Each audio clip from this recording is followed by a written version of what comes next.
right, hello, number one Huskies. Mr. Johnson here again for part two with Corporal Davis and Ranger doing a little service project and talking about search and rescue dogs and drug dogs. And actually, that's what we're getting ready to do right now. Ranger has smelled something that we've kind of planted here in the conference room.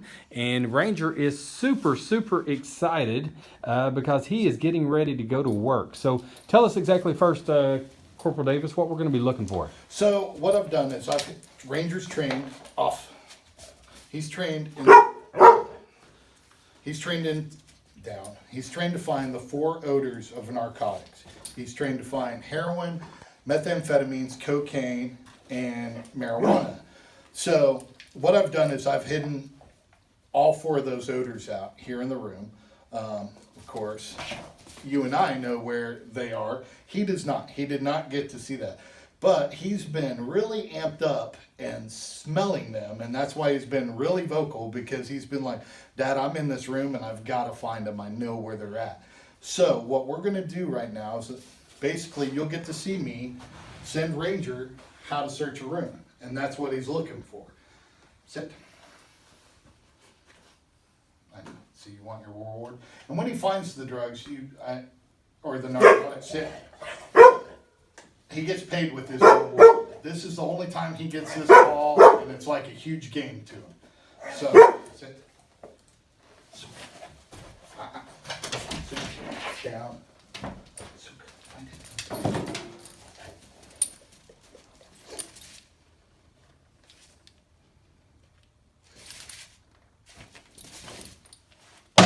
Good job, buddy.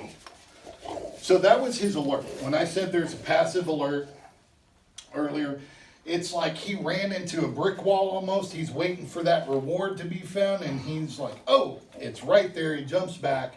He sits down, and that's how I know that there's something in there.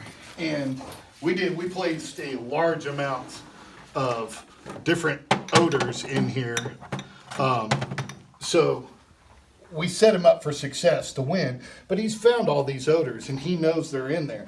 So then when he finds them and he alerts, he gets his reward. That's his toy.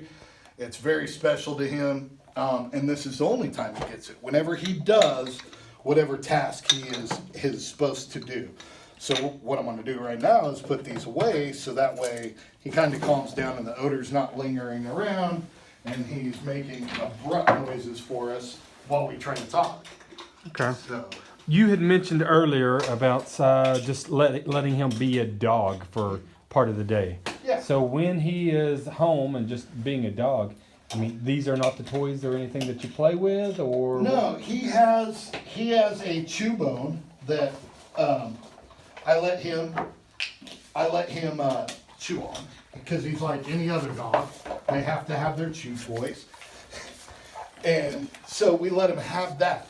These are rewards for him when he does his job. Good job, buddy. Good job. That he does, and we'll play tug, and he pulls, and he likes to act like he's a big old tough dog. But these are specifically for when he's found what he's supposed to find. Good job, buddy.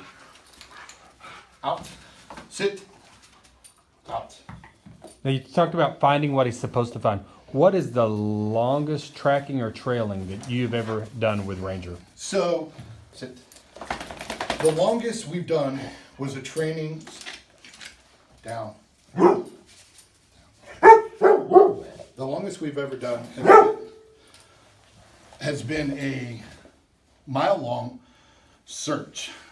It was a training search. So we had a decoy go out there and hide, and he started off on this search and went a mile, and he dragged me behind him with his leash for 12 minutes. He ran a 12-minute mile, which is really fast when you're dragging somebody behind you my size, and I had to keep up with him, and he found the person.